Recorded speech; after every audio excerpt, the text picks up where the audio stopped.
A Sombra do Guerreiro, um papo com a autora sobre emoções, suicídio e meditação. Eu sou encantada com a profissão de vocês, desde a época que eu advogava na área criminal e via a dificuldade que a sociedade tinha de entender as atribuições, né, do policial militar. Inclusive, nem entendia a diferença da polícia civil para a polícia militar, né? E aí tive a oportunidade no mestrado em ciência política, porque a minha área depois eu mudei para a psicologia, né? E no mestrado, então, como eu já havia trabalhado o arquétipo, né, do guerreiro, eu quis fazer um recorte no perfil do policial militar. Então, nessa época, eu fiz um trabalho com quase 500 policiais da Polícia Militar do Distrito Federal sobre o impacto da sociedade anômica na imagem do policial militar. E aí, claro, com repercussões na sua atuação. E foi interessante quando eu fui descobrindo assim, alguns elementos que a gente depois pode relacionar com a questão do suicídio também. Então, aqui, hoje, assim, focando na questão do suicídio, eu vou fazer uns links com a pesquisa e também com o momento histórico que a gente vive, né? Porque realmente a gente se assusta com os números de suicídio. Agora, claro, com a questão da pandemia também tem tido um aumento nesses suicídios. Mas aí vem a pergunta, quais as razões, né, do suicídio? Se a gente pegar na teoria de Durkheim fala de quatro grandes tipos, né, de suicídio, que então seria o suicídio egoísta, que é aquele que, por exemplo, uma pessoa com depressão, que está focada às vezes somente nas suas questões, não aqui fazendo nenhum juízo de valor sobre essas questões, ela pode então ter uma tendência a cometer esse suicídio. Por quê? Porque ela não está integrada com esse todo que de repente deu uma regulação a ela, deu um significado a ela. Então o universo dela restrito, ilimitado, passa a ser o mais importante para ela. Então ela acaba maximizando qualquer problema. Mas aí, se a gente pega que essa depressão foi causada por uma ruptura numa relação afetiva, um divórcio, né, uma separação, enfim, aí a gente já tem uma coisa que Durkheim fala do suicídio anômico, porque as instituições, de uma certa forma, a instituição profissional, as igrejas, as famílias, elas acabam sendo elementos que amparam, protegem, dão significado, ordenam a vida da pessoa em sociedade. Então, nesse momento que a gente está, de sociedade mesmo, a gente vê que, assim, que a gente veio de um impacto de anomia. O que vem a ser isso, então? Em suspenso, na verdade, toda a lógica da ordem, da organização, do respeito às leis. Então, na minha pesquisa, eu via o quanto a impunidade e a sensação de impunidade, que são coisas distintas, afetavam a motivação do policial militar. Então, veja, se o policial se arrisca diariamente por algo que não tem significado mais para ele, quer dizer que a vida dele não tem significado. Então, é absurdo, que é totalmente absurdo. Porque quando ele se arrisca, mas por algo que ele acredita e que ele recebe o reconhecimento dessa sociedade, aquilo motiva, aquilo gera energia, aquilo faz com que ele possa, inclusive, se for o caso, cometer aquilo que Durkheim fala do suicídio altruísta, que é numa situação que você tem uma situação com reféns, enfim, e de repente você não está ali com um atirador de elite, é só você que tem que entrar ali naquela situação, e às vezes é uma situação que você não sabe realmente o desfecho dela, e pode ser que ali você perca a sua vida. Nesse sentido, ou seja, você tem o reconhecimento de que aquilo é possível de acontecer e você se coloca em sacrifício para a causa que você acredita. Então, esse é o suicídio altruísta. Então, vejam como isso também está relacionado com a profissão, né? Com a atividade do policial militar. Nesse momento, aquele que então era apenas um guerreiro, porque guerreiro a gente pode colocar num sentido mais amplo, que todos nós temos essa força dentro de nós. Só que o policial militar, de uma maneira, né, geral, ele acaba manifestando mais elementos do arquétipo do guerreiro. E entendam aqui, quando a gente fala arquétipo do guerreiro, as pessoas pensam, é para ir para a guerra, é o combate e tal. Não é isso, é aquele que realmente luta por uma causa. Se daí ele vai manifestar o arquétipo do herói, que são coisas distintas, é possível que manifeste ou não, isso não diminui o valor do guerreiro, ou numa situação em que ele realmente defende um refém de uma situação ali, e impede, né, o cometimento de um crime, ali naquele momento ele pode se tornar um herói. Percebem? Mas o que mobiliza não é o desejo de ser herói, porque se ele se mobilizar apenas por esse desejo de ser herói, ele pode estar mais focado numa vaidade pessoal do que em servir a comunidade. Então, o arquétipo, né, do herói, ele deveria ser uma consequência do altruísmo do guerreiro. Percebem? E nunca também como uma pressão, que foi algo que eu detectei na pesquisa, que depois motivou um livro também sobre isso, que é falando sobre a sombra, né, do guerreiro, é que alguns profissionais se sentiam cobrados pela sociedade de terem que manifestar esse heroísmo, de terem que ser reconhecidos como heróis. E não, nós não precisamos tanto de heróis, nós precisamos de guerreiros, porque os guerreiros, se a gente olhar no sentido arquetípico, eles utilizam realmente uma base de valores que a gente vê na instituição militar, essa base muito consistente e que se perpetua, vai se perpetuando após comando, é algo que é da fundação realmente, né, da instituição. Da mesma forma, a gente vê as instituições religiosas e a instituição familiar, ela tem valores. E se vocês observarem, alguns desses valores, eles são coincidentes, não é? Eles na verdade, se reforçam mutuamente. E quando a gente pensa na ideia de prevenção, tanto ao suicídio, que é a autoviolência, quanto à violência, né, direcionada a uma outra pessoa, a gente acaba pensando na importância de trabalharmos a prevenção. Então, aí, claro, a necessidade de entender o que leva uma pessoa a cometer suicídio. Então, Durkheim, ele parte de uma percepção, vamos dizer assim, o foco dele é no fato social, é na sociedade. Então, ele parte do macro para o micro, que é o indivíduo. Ele não partiu ele não fez um estudo a partir do indivíduo, né, causando nessa sociedade. Tá? Isso aí já é vamos dizer assim, do universo da psicologia, mas são vamos dizer assim, disciplinas que se somam para a gente compreender o impacto, né, de um sobre o outro e vice-versa. Então, vejam que coisa interessante. Quando a gente pega uma pessoa que tem, vamos dizer assim, uma predisposição genética ou uma predisposição por conta da sua personalidade, temperamento, a ser mais impactado pela crítica, pela falta de reconhecimento, ele não ter elementos motivadores internos que independam, então, da sua chefia imediata, porque às vezes a pessoa tem uma expectativa muito maior do que a realidade. Às vezes ela acha que ser reconhecido de valor é como no relacionamento afetivo. Às vezes a pessoa acha que a prova de amor é se a pessoa trouxer sempre bombons no dia de aniversário ou dia dos namorados e tal. Mas aí a pessoa vem e traz, de repente, flores. Ou não traz nada, imagina uma surpresa diferente. Mas aí a pessoa fica fixada que ela queria daquela forma e se frustra porque aquilo não aconteceu.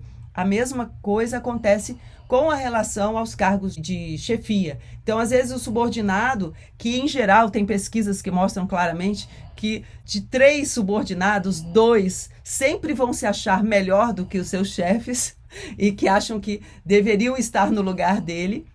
Só que quando isso inverte a relação, a pessoa tem um cenário completamente diferente, né? Vê que, puxa, eu não tinha aqueles dados. E assim também acontece com a expectativa, que as pessoas botam expectativas e não comunicam, não compartilham essas expectativas. E o profissional, ele tem expectativas com relação à sua atuação, e isso é bacana, porque o autoaprimoramento vem disso, só que ele também tem que balizar isso com bom senso, porque se fica excessivo, ele vai estar sempre frustrado.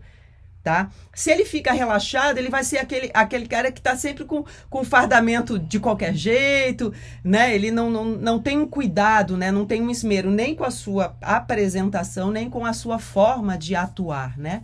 Então, vejam como já vem um desafio aí. E com relação às outras pessoas, se essa expectativa for exagerada ou se ele não comunicar, por isso que é importante, vocês serão futuros líderes, né? conversar com seus subordinados até para entender qual é o entendimento deles sobre a atuação, sobre essas expectativas, para que vocês possam mostrar assim, olha, isso é próprio dessa relação, isso não é próprio dessa relação. Porque senão, vocês vão ter N situações que geram dificuldades emocionais que, na verdade, não precisariam existir, sabe? Só por, às vezes, um diálogo, explicando o limite, né, da atuação, o limite dessa expectativa. E aí, o que isso tem a ver com suicídio? Porque uma pessoa muito sensível e que não se conheça e que não tenha desenvolvido autocontrole, aí vou fazer um parênteses aqui para fugir de novo. A gente também está num momento de sociedade que a gente está sentindo o impacto do que foi feito por anos aí com a nossa educação extremamente permissiva, onde as pessoas não podiam ser frustradas e elas então não desenvolviam, como a gente fala assim, anticorpos, né, uma resistência à frustração. Então, uma pessoa sensível, que não se conheça, que não aprendeu a lidar com a frustração, e o que é aprender a lidar com as frustrações? É aprender a resistir a elas, a saber que você sobrevive. Se você tiver uma frustração afetiva, uma frustração como estudantes, porque eu sei aqui que a técnica, o método do professor é dar uma frustradinha em vocês, né? Mas por quê? Para forçá-los a desmistificar o desconforto da frustração. Porque é ruim, né? É ruim frustração com nota, com tempo, a pressão, né? Mas quando você vai vendo que você sobrevive a isso, que você consegue se reorganizar, isso vira uma força interior para frustrações maiores. Então, quando a gente pega uma pessoa que comete o suicídio egoísta ou o suicídio anômico, porque não está se sentindo pertencente a essa sociedade, a gente não pode responsabilizar somente a sociedade. Existe um movimento que é da sociedade, tá, dessas instituições, e existe um movimento que também precisa ser do indivíduo.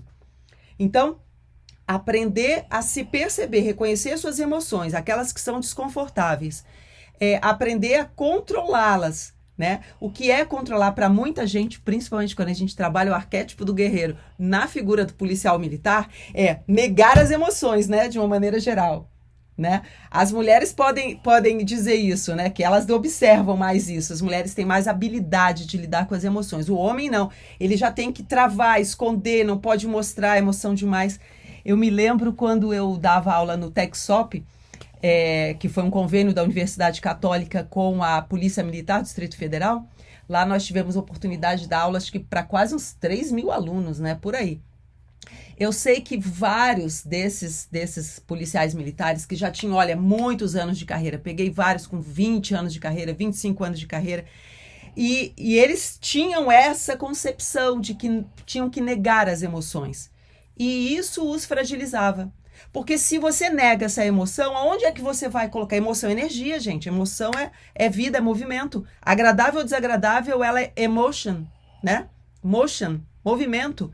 Então, se você nega, coloca para dentro de você, para debaixo do tapete, uma hora implode, ele acaba te destruindo. Então, não adianta negar as emoções. Então, como prevenção ao suicídio, é o reconhecimento dessas emoções e o trabalho com elas. Então, eu me lembro que eu colocava muito a importância de, nas instituições, ter um espaço em que as pessoas pudessem falar sobre as suas emoções. Então, vejam, olha que coisa séria. Você vai para uma ocorrência. E numa ocorrência há a troca de tiros. E você, pela primeira vez, alveja uma pessoa. E ela morre, ela vem a óbito. Como é que você fica com você? Porque nós, biologicamente, não fomos... vamos dizer, a nossa Constituição, ela não é para matar o outro. Então, naquele momento, há uma ruptura interna. Há alguma coisa que acontece. Independente de qual religião você tem, ou se tem religião ou não. Porque, biologicamente, nós não fomos feitos para isso, tá? Então, você vai precisar trabalhar com essa emoção. E se você vem de uma tradição religiosa e, de repente, se sente como se fosse estar em oposição a ela, que foi outro dado que eu também percebi na pesquisa. Às vezes, a pessoa sente que está em oposição a ela, ou às vezes sente que a sua atuação está em conformidade com a sua religião. Então, são dados interessantes. Porque quando a gente pensa em prevenção, a gente tem que unir essas coisas. O policial, ele não é uma máquina. Eu me lembro que quando a gente tinha civis e militares juntos, eu cansava de falar para os estudantes, né, para os meus alunos, que policial é gente. Gente, é pai de família, é filho, é irmão, é namorado, é marido, né, é esposa. É uma pessoa de carne e osso, que é uma visão que a sociedade tinha de maneira distorcida, porque se falava muito de contingente, né? Então, como se vocês fossem números desalmados, né? Só números, né? Só a matrícula de vocês, né? Então, eu gostava muito de combinar isso para que tanto diminuísse o preconceito do policial militar sobre a sociedade e a sociedade civil também tirasse o seu preconceito com relação ao policial militar. Porque era uma época que a veiculação na mídia era sempre negativa. Era sempre pegando aquele erro do policial, aquele policial que de repente distorcia do seu batalhão. Ainda infelizmente, né? Mas enfim, a gente está acreditando que pelo menos isso possa mudar, né?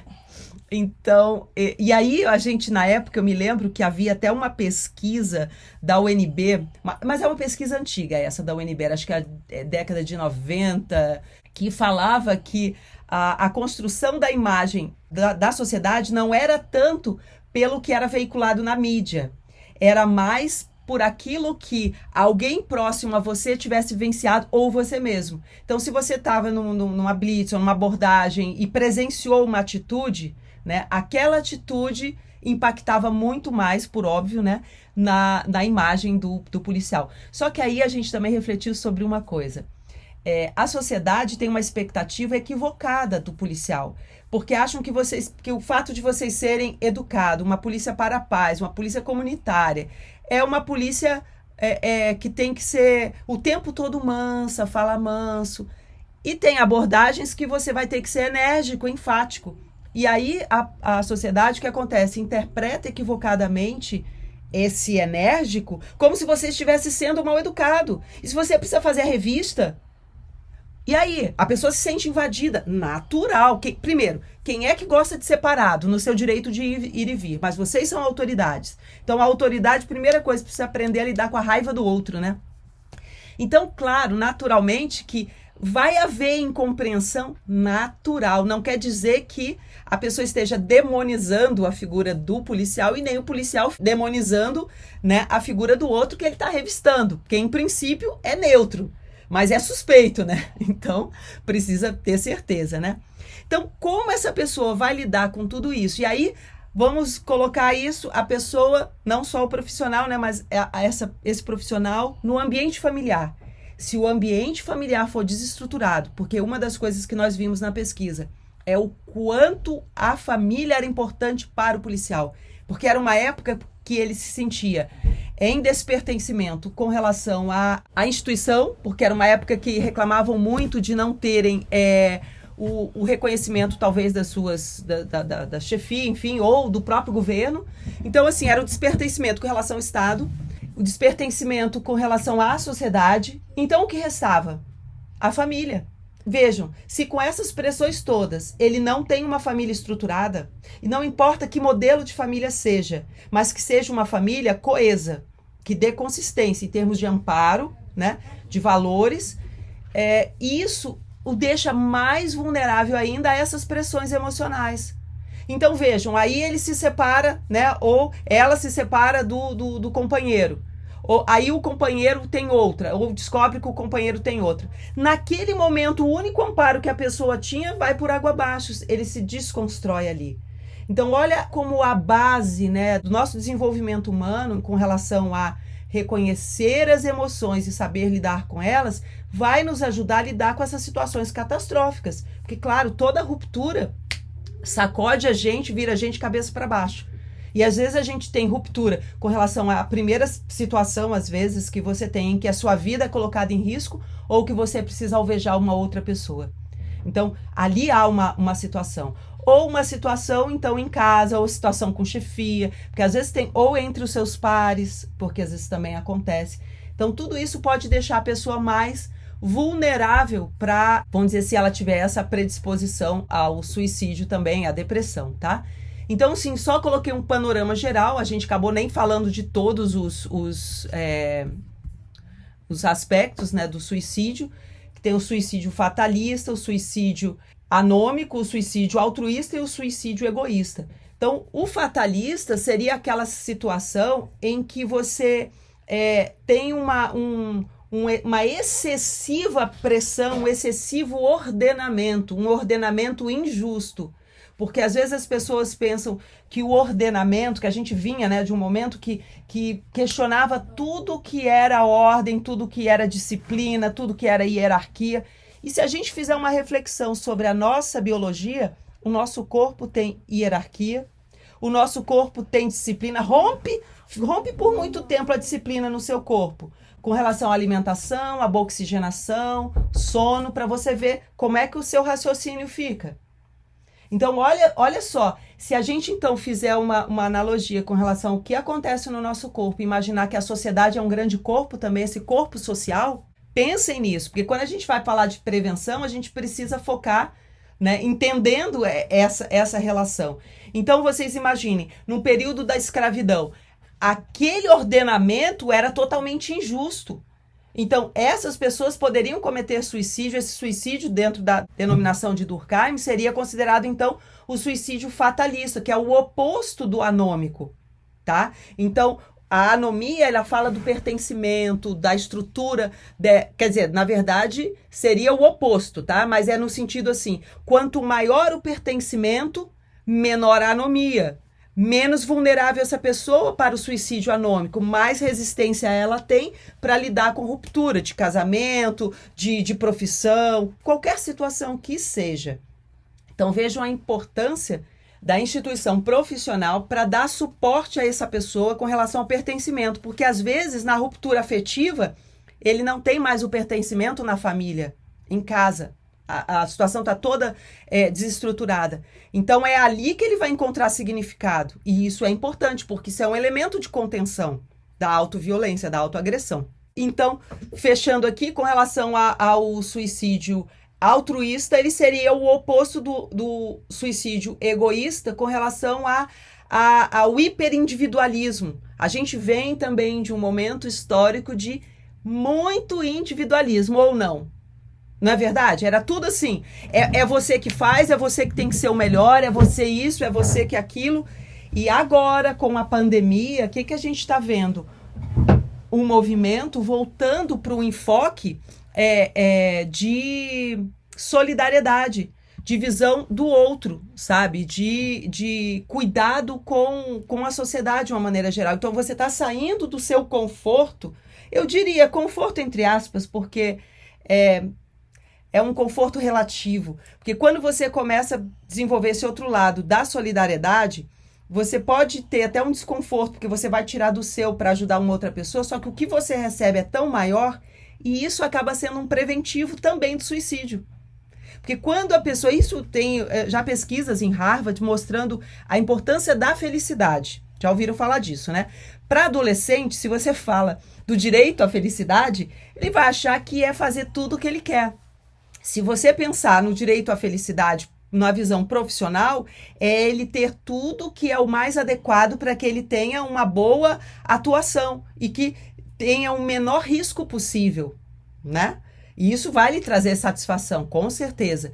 E quando a gente pensa, então, né, nesse ato de solidariedade, algo que a gente vê muito nas instituições militares também, esse espírito de corpo que ele é necessário, isso também é preventivo, porque isso, vamos dizer assim, permanece dentro de você como uma sensação boa, como aquilo que você não esquece, de ter ajudado um companheiro seu, de ter, né, ajudado uma pessoa que precisa mais do que você. Então, lá em Harvard, eles comprovaram que a felicidade, esses elementos que constituem a felicidade, a que ficava mais permanentemente gravada, não era você ter ido para aquela festa fantástica, ter comprado o carro do ano, ter conquistado aquela pessoa, viajado para aquele país, mas era a habilidade de ter feito outra pessoa feliz. Isso ficava para sempre em você. Por quê? Vocês imaginam por quê? Porque mexe com a sua autoestima, mas com a autoestima legítima, com aquilo que te dá significado. Porque quando você compra o carro que você sonha, a moto que você sonha, Você pode até achar, nossa, isso mexe com a minha autoestima. Não, isso mexe com a sua vaidade, são coisas diferentes. Completamente diferentes. Uma nunca vai suprir você. Então, a vaidade não vai suprir você. Ao contrário, vai deixar você mais faminto ainda. Ao passo que a autoestima, quando você mexe nesses valores, de você, então, realmente se perceber uma pessoa de bem, uma pessoa de valor, que consegue ajudar o outro, você se sente melhor consigo mesmo. Então, aí não vai importar tanto se você está com aquele carro daquela forma ou não. Já vai ser uma coisa que não é tão importante assim. Sabe? Você vai começar a colocar os valores realmente naquilo que é essencial. Porque entre o discurso e a prática tem uma distância muito grande. Mas você pode começar a experimentar. E vocês, como estão sempre enfrentando situações de risco, a vida e a morte vão estar sempre o tempo todo presente na cabeça de vocês. Porque vocês podem sair de casa e não saber se vocês vão voltar ou não. Não é? Isso é um questionamento, e isso precisa estar confortável dentro de vocês. Esse é o quarto livro, o primeiro foi sobre a alma de guerreiro, né, que é o arquétipo, de maneira geral, o arquétipo do guerreiro, e esse aqui foi a sombra do guerreiro, o impacto dos estados anômicos na imagem do policial militar. Então foi todo em cima do perfil da Polícia Militar, do Distrito Federal, né, foram quase 500 policiais ouvidos, né. Quer dar oi pro pessoal? Dá oi, já conhece a nossa família. Ai. O que pode ser feito no âmbito da instituição para que diminua o número de suicídio e tentativa de suicídio de policiais militares e seus dependentes? Uma coisa que eu observo é assim, toda vez que você tratar isso como um problema de saúde mental, de uma maneira geral, embora seja um problema também de saúde mental, as pessoas têm um preconceito com relação a isso. Então há aquela ideia de, se eu for procurar o psicólogo ou psiquiatra, eu não sou doido, por que eu estou indo lá? Então, o ideal, quer dizer, continua existindo isso, é necessário ter todo esse aparato, tá? Mas ter alguma coisa antes, que seja às vezes uma roda de um cafezinho, sabe? Faz um círculo lá, um cafezinho, um mural com post-it, e cada um, de repente, compartilha ali como foi a última ocorrência, ou como foi, ou alguma sensação de alguma situação que vocês vivenciaram que foi desconfortável, e vocês, não necessariamente que precisa se identificar, bota lá no mural, depois o grupo pode acolher aquilo e conversar sobre aquilo. Então, você não está tratando aquilo como um problema, nem como um problema, está colocando aquilo como os guerreiros faziam. Os guerreiros, quando eles chegavam do final das suas batalhas, o que eles faziam? Ou até durante as batalhas, o que eles faziam? Alguém sabe? Eles se reuniam em volta de uma fogueira. Era em volta, naquela época não tinha celular, né? A gente não ficava no WhatsApp e tal, não tinha lanterna do WhatsApp. Era fogueira. Eles se reuniam em círculo ali na fogueira, comiam junto, bebiam juntos e contavam as suas histórias. Quando eles retornavam também para as suas comunidades, eles contavam os seus feitos. Aí, claro, eles douravam mais os seus feitos, mas tudo isso era uma forma de elaborar, ainda que inconscientemente, né, as suas experiências. Então, se vocês pudessem ter momentos que vocês se reunissem, e a ideia do reunir-se realmente em círculo é importante, porque ali naquele momento fica muito claro que ali são todos humanos. Naquele momento não há hierarquia, pode até haver um facilitador, mas naquele momento todos são ali humanos, sensíveis, têm medos. Não tem? A gente tem medo. Negar esses medos coloca até uma pessoa em risco, ou coloca até o companheiro em risco, né? Porque aí você passa a ser aquela a coragem que na verdade não é uma imprudência, né? Então, tudo tem um significado. Então, a meu ver, uma coisa que poderia ser feita seria isso. Poderia até ter um nome diferente, Roda de Guerreiros, ou, sabe, o Café dos Guerreiros, ou outro nome que queira, porque eu me lembro uma vez a gente estava num evento Brasil 2060, né? Foi uma iniciativa muito interessante do IBICT, e lá estava o Balestrelli também. Eu me lembro que havia comentado com ele sobre a questão do arquétipo do guerreiro, e aí ele olhou assim porque havia vamos dizer assim, uma mistificação com relação ao guerreiro como sendo sempre pejorativa. Eu falei assim, não, em hipótese alguma, se a gente negar esse arquétipo, a força desse arquétipo, a gente está destruindo a sociedade, porque ela tem uma força muito positiva, porque é o guerreiro que realmente enfrenta as suas causas. Quando a gente fala de resiliência, a gente está falando desse arquétipo, que cada um de nós, independente de ser policial ou militar, tem. Claro, às vezes para suas questões pessoais, às vezes para causas maiores, né? E aí vem o elemento positivo, que não é focado, então, só no seu ganho imediato.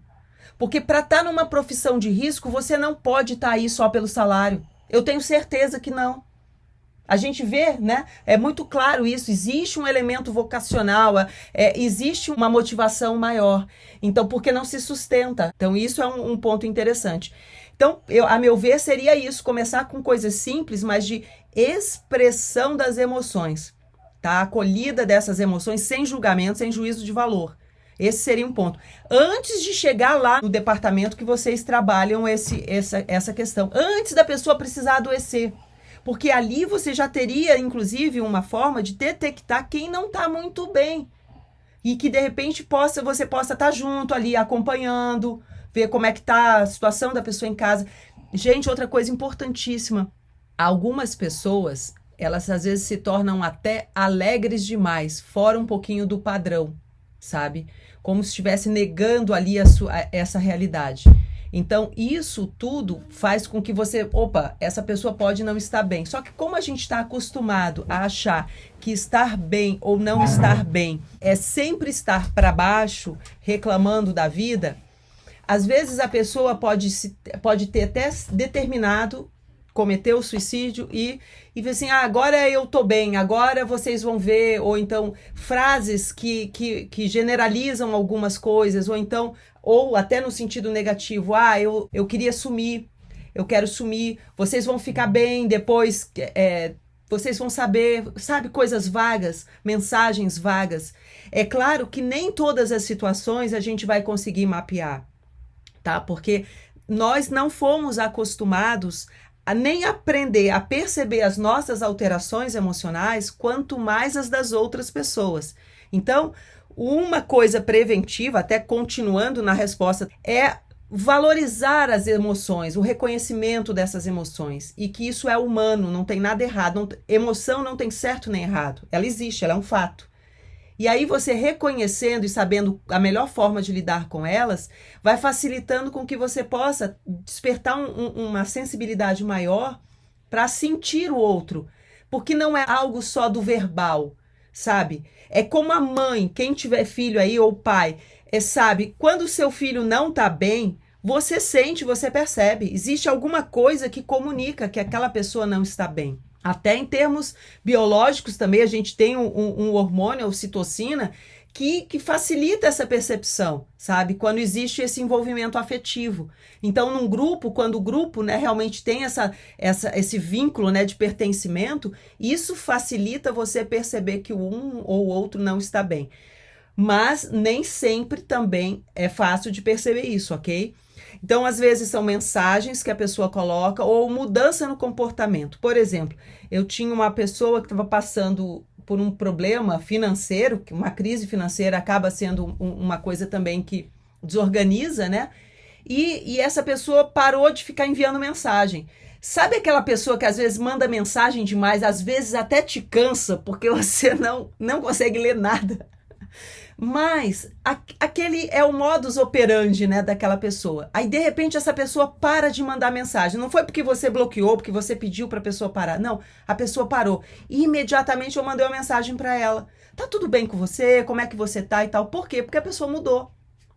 Então, esse é um sinalizador. Então, a pessoa muda o hábito de sono, às vezes muda o hábito de alimentação, o hábito nas redes sociais. Então, é uma forma de você tentar. Só que há pessoas que, mesmo você tentando, elas vão dizer, não, tá tudo bem. Então, assim, vamos lá. Padrão feminino de ouvir a resposta, tá tudo bem. Tá tudo bem pro padrão feminino? Vamos perguntar de novo, será que tá tudo bem mesmo? Quase que com certeza não está tudo bem. Padrão masculino de ouvir o tá tudo bem. Tá tudo bem. não tem mais nada a fazer, né? Normalmente é assim, né? Que nem briga em relacionamento afetivo, né? O homem acha estranho, vê que a mulher tá meio assim, e aí pergunta, tá tudo bem? Aí ela fala, tá tudo bem. Ele sai, tá tudo bem, porque no raciocínio objetivo do homem, tá tudo bem.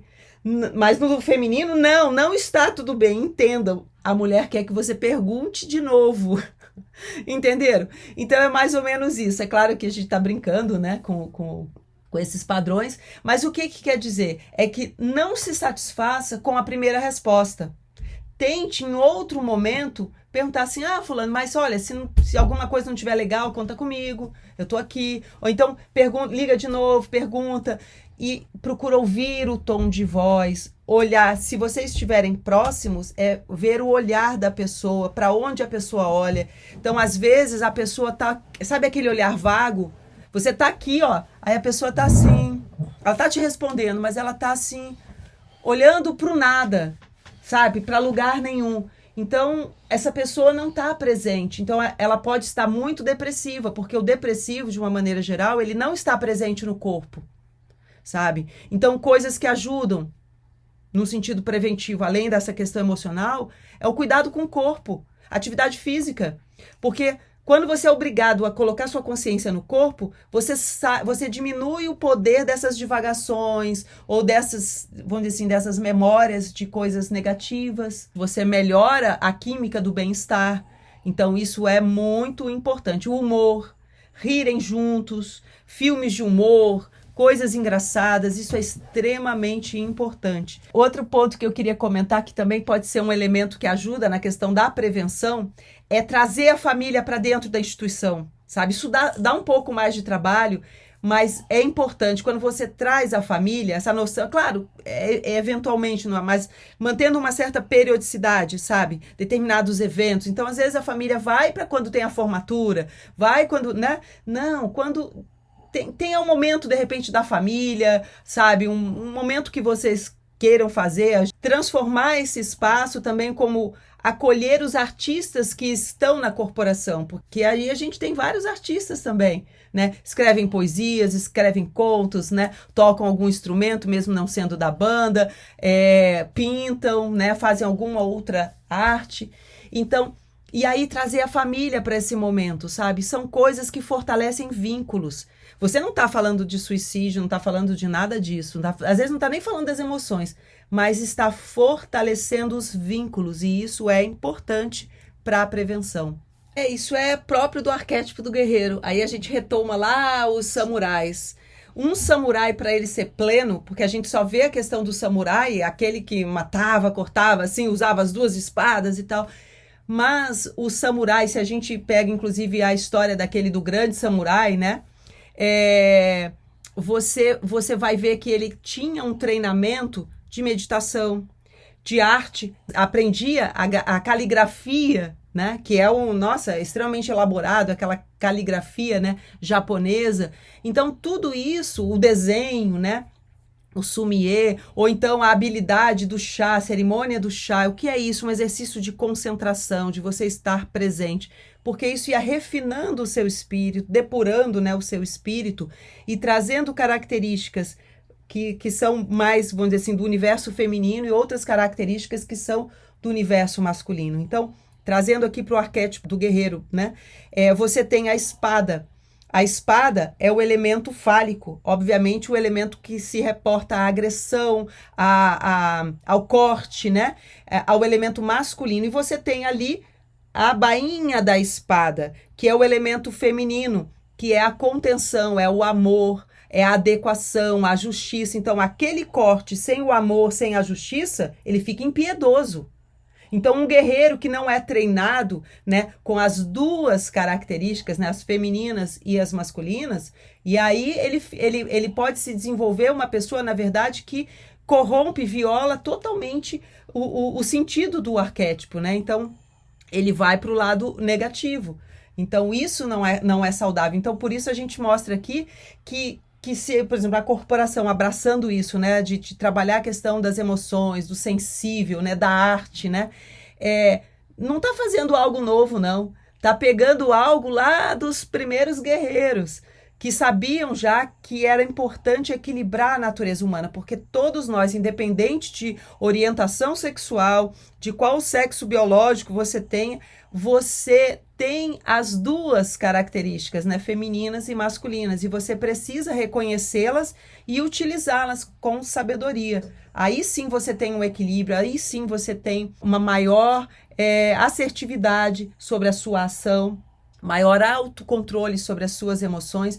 Então o Musashi, né, que é então esse grande samurai, ele, num período que ele ficou preso, ele ficou meditando. Entenderam isso? Então você imagina um samurai meditando, né? Então quando a gente fala de meditação, às vezes, para o policial militar, isso é algo extremamente importante, porque é uma forma de ele acalmar essa ansiedade, porque se você vive com ansiedade crônica, você vai adoecer. Então, o que acontece? Na ansiedade crônica, aí só terminando, que eu já me alonguei muito, eu queria falar só 10 minutos, né? Com relação à ansiedade, é que às vezes você tem suicídios que são por impulso. Então, a pessoa às vezes não está dando mostra, algo não tá legal, mas ela tem um temperamento mais explosivo, mais impulsivo. Então, às vezes ela é desafiada por uma outra pessoa, às vezes é uma situação de ruptura e tal. Ah, não, você não tem coragem. Ela, para mostrar que tem coragem, ela vai e tira a própria vida. Tá? Às vezes é uma situação assim de rompante, né? Então, isso precisa ter cuidado. Então, quando você consegue manter a sua ansiedade sob certo controle, porque dizer que não vamos ter ansiedade, gente, isso é burrice. Não existe isso. Ansiedade é energia para ação. Então, assim, você vai dar uma palestra, você vai dar uma aula, tá aqui, professor perguntando, às vezes chega assim e bota aquele suspense. Eu vou fazer uma pergunta, e aí escolhe aí que mexe com aquela adrenalina, né? Então, isso faz parte da vida, isso é bonito, não tem nada errado, mas você precisa sentir e administrar, sentir que você sobrevive a isso. E não deixar isso ficar crônico, porque se ela fica exagerada e de maneira crônica, isso vai te adoecer, isso vai gerar uma patologia no teu sistema, nas tuas relações também, na tua atuação profissional, por óbvio. Então, esse é um cuidado, tá? Então, a meditação, ela ajuda a gente a equilibrar esse nível de ansiedade, porque quando você fica, então, extremamente ansioso, você fica mais vulnerável por exemplo, a reagir mal numa agressão. Tá no trânsito, alguém te fecha, uma agressão.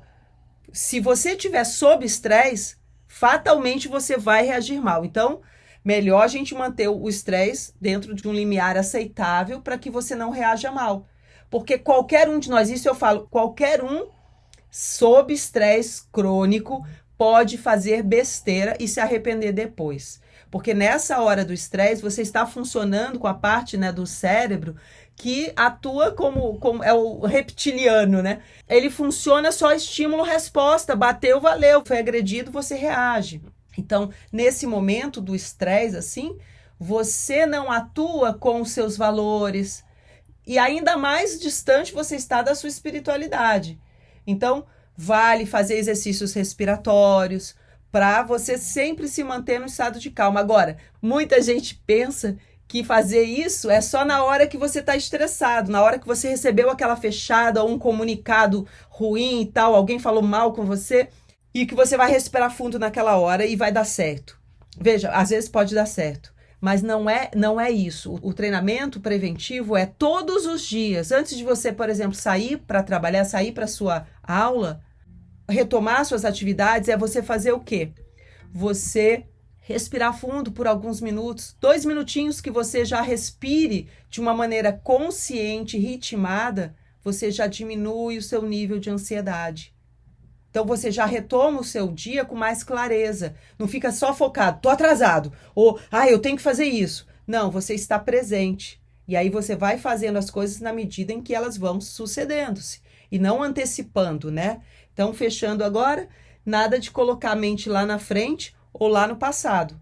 Porque realmente a prática diariamente é aí que você vai adquirir realmente vamos dizer assim, um caráter preventivo, né?